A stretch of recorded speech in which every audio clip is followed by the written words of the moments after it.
صباح يا حلوين، ازيكم يا اغلى فراولات؟ يا رب تكونوا بخير.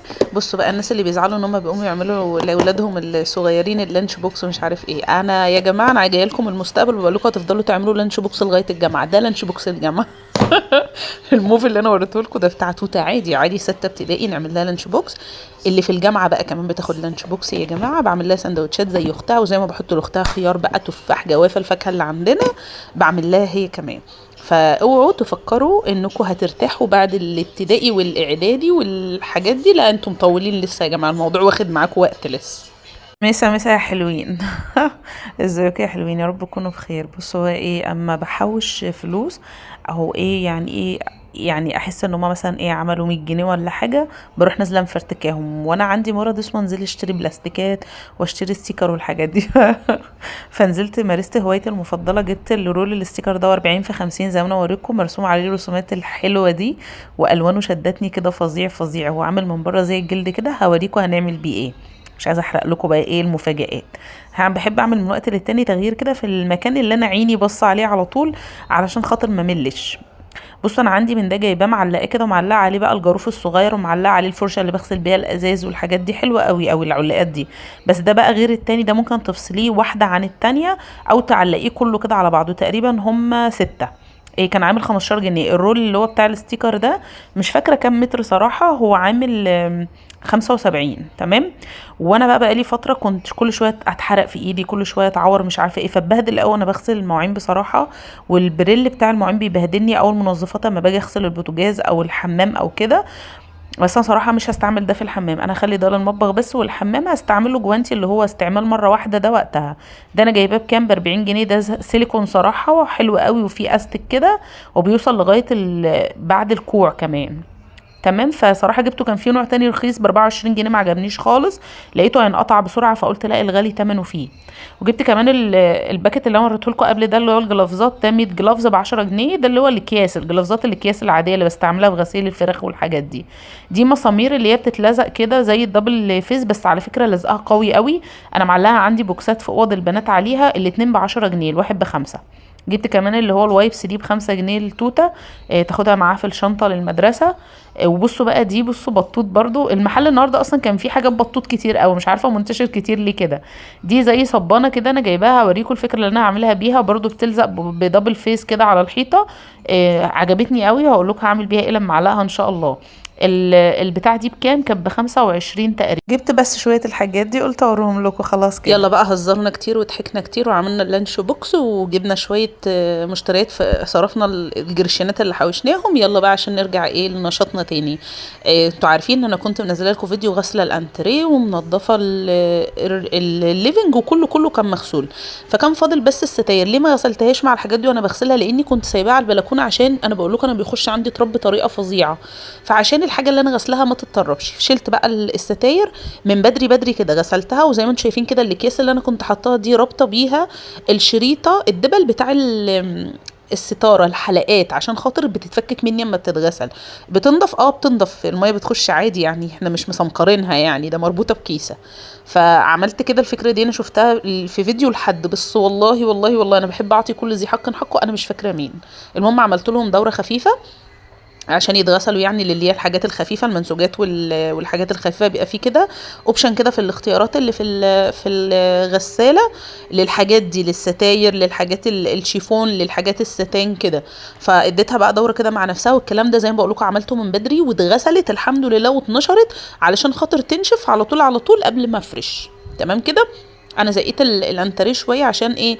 انفض البلكونه. انا المفروض، انا عارفه ان احنا لما بنيجي ننظف بنجيب من بره لجوه، يعني المفروض اعمل البلكونه الاول وبعد كده ادخل على جوه، بس هي البلكونه محتاجه مني في فكره في دماغي كده، حابه اعملها، فانا نظفتها يعني ما فيهاش حاجه.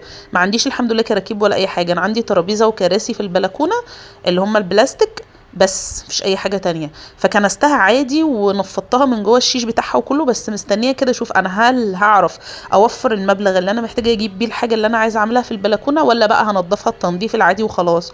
فهشوف كده ان شاء الله، ولو جبت هعملها معاكم، لو ما عملتش فخلاص هي اتكنست واتمسحت وزي الفل. المهم بقى فايه، انا كنت شايله الستاير زي ما قلت لكم. بصوا أنا عملت كده من بدري، لاني انا بصحى بدري مع الولاد كده كده عشان المدرسه او الكليه. حتى في الكليه يا جماعه بنصحى بدري. انا كنت مفكره بقى ان احنا هنبقى مرفهين، يوم مثلا ما يكون عندها محاضرات هيكون عندها مثلا الساعه، اول محاضره مثلا الساعه 12 الظهر ولا حاجه، ده عندها محاضرات بتبتدي الساعه 9. ف برضه بنصحى بدري. فالحمد لله ربنا يعيننا ويقوينا يا رب عليهم، ويجعل تعبنا معاهم في ميزان حسناتنا، ويجعل تعبهم ومجهودهم ده ان شاء الله في فايده. المهم بقى ايه، اول حاجه عملتها انا كده كده مزعفه الحيطه ومغسلين الحيطه والدنيا زي الفل، وانا كمان كنت منضفه برضو والله دورة في البلكونه. بس شفتوا انتوا الشيشات اللي انا شلتها دي، مش اسمها شيش، اللي انا شلتها دي حطاها في جنب دي احنا ناقلين في الشقه بقالنا سنتين وما كناش ركبنا لها ازاي. شفتوا انتوا الحركه دي؟ انا كنت هقع، عملت نفسي قال يعني حركه بقى وكده. المهم ايه، الحاجات دي ما كناش ركبنا لها ازاز يا جماعه. كنت ركبت لها مشمع الشتاء اللي فات وخلاص وكبرنا دماغنا.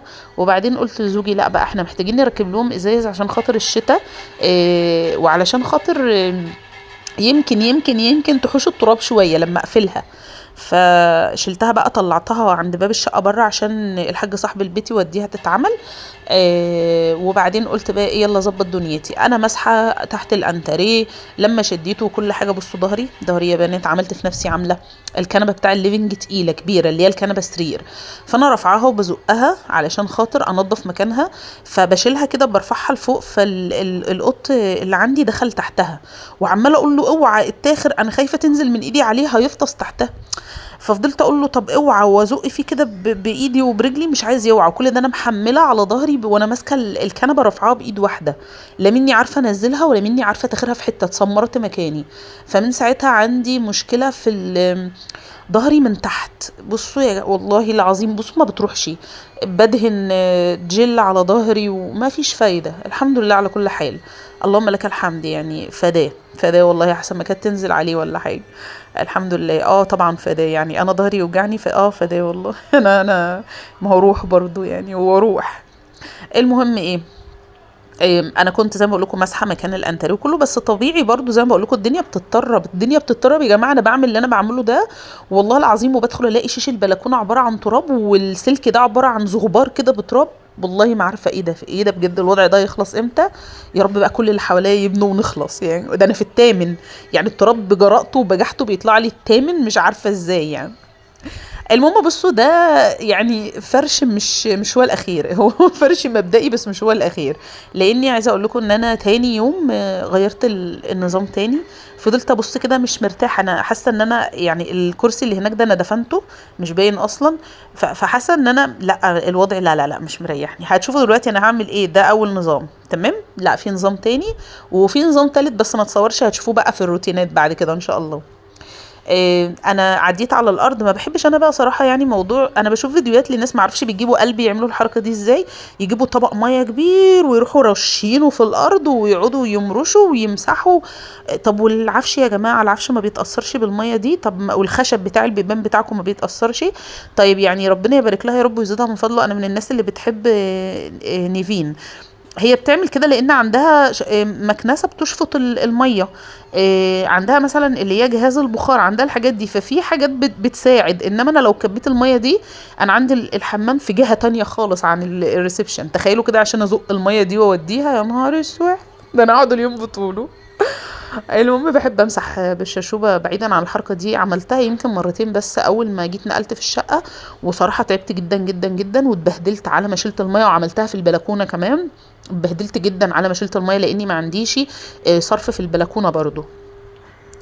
المهم مسحت فصحتي اهم يا جماعه والله. صحتي اهم من الحاجات الغريبه، التقليد الاعمى يعني. بحس ان في ناس بيعملوا تقليد اعمى بس انهم عشان يقلدوا مثلا حد معين او حد بعينه فيهدوا حيل نفسهم. طيب يا جماعه، طب ما تبصوا بعد كده يعني، ما تكب الميه دي تلميها ازاي؟ كده كده الارض بصوا اللهم بارك منوره قدامكم اهي، منوره فله شمعه منوره، اللهم بارك اللهم بارك. بمسح بكلور وبنشف كم مره عشان تاخدي اللمعه الحلوه دي. نشفي الارض اكتر من مره. عندنا بقى بصوا دي اسمها ايه، الترابيزه فيها لها اسم. المكان ده له اسم بس انا مش عارفه اجيبه. صحاره، اسمه صحاره صح. المهم انا عاملاه زي خزنه كده بحط فيها اما بكون بنضف وهعين مفارش غسلتها وعايزه اعينها مثلا بعيد عن ايدي دلوقتي، او هعين الحاجات اللي هي الحاجات البسيطه الاكسسوارات البسيطه اللي محطوطه في الانتريه، فامن مكان بالنسبه لي بحطها هنا. وفي حاجات برضو بتاعت الكاندي والحاجات دي بتاعت العيد ورمضان وكده برضو بعينهم هنا واطلعهم على رمضان والعيد، يعني ربنا يدينا ويديكم العمر. بصوا انا غيرت النظام، خدتوا انتوا بالكم الحته دي؟ انا شلت الكرسي التاني اللي انا كنت قلت لكم ان انا دفنته في الحته اللي هناك دي وطلعته بره في الليفنج، وحطيت اكتفيت بواحد بس، وحطيت جنبه الباف اللي هو نفس لونه، وحطيت قدامه من الناحيه التانية جنب الكنبه الباف التاني. وبعدين بقى انا كنت ناسيه الشلت خالص، يعني انا اعتبر ان انا خلصت وصورت ان انا خلصت وافتكرت ان قال لها طب فين الشلت، ايه يا بنتي مالك؟ فرجعت تاني جبت الشلت من جوه من غرفه النوم، انا كنت شايلهم في غرفه النوم. وقلت بقى البسهم الكسوات بتاعهم. كنت هنا بظبط بس الحاجه انا كنت مسحها قبل ما اشيلها والله الاكسسوارات دي، بس انا بقول لكم بصوا متعانه فين، يعني متكفنه جوه الترابيزه وطالعه كلها تراب برضو.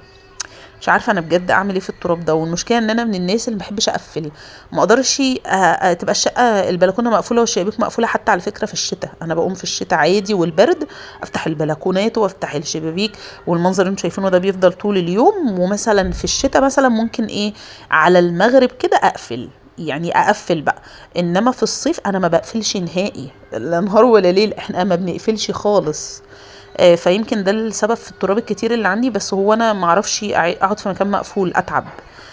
المهم احنا كنا عارفين انا شايله الكوشنات دي برضو غسلاها، فهركبها بقى كلها وارجع ارصها بقى مكانها. خلاص ركبت كله، هرجع بقى ارصها مكانها. وحطيت بقى المفارش الفرو بتاعتي ده، انا كنت شارياه فرو بالمتر وكان غالي المتر صراحه وقتها، والكلام ده من كام سنه معرفش دلوقتي ممكن يكون عدى. انا كنت جايبه تقريبا المتر قرب 300 تقريبا لو انا فاكره صح، فمش فاكره والله بجد، بس كان غالي يعني. فدلوقتي ممكن يكون عدى لان ده كثافه عاليه، هو حسب الكثافه اللي انت بتجيبيها. تمام. انا قلت لكم ان انا شلت بقى اللي هم الشيشين اللي هيتعمل لهم ازاز دول، برضو مش عارفه اسمهم ايه، الضرفتين. فعلى ما يتعملوا بقى هفل الستاير تحوش شويه. هفل ايه هفل دي يا ربي، انا بهنج يا جماعه والله بهنج. هقفل الستاير تحوش التراب شويه بس. خلاص وفرشنا حافظتنا وفرشنا فرش الشتاء. انا مش من محبين الشتاء يا جماعه، وبرضو مش معنى كده ان انا محبين الصيف يعني، لا انا بحب الربيع. ما بحبش الخريف نهائي خالص، بحس ان هو فصل الموت. فاهمين انتوا قصدي ايه؟ موت النبات، موت الحاجه كلها بتنشف كده. فماليش في الخريف صراحه. بس فده فرش الشتاء بتاعنا. احس ان الجو دفى كده والشقه دفت. على ما نفرش بقى ان شاء الله الباقي مع بعض. حطوا لي لايك يا حلوين، مع السلامه.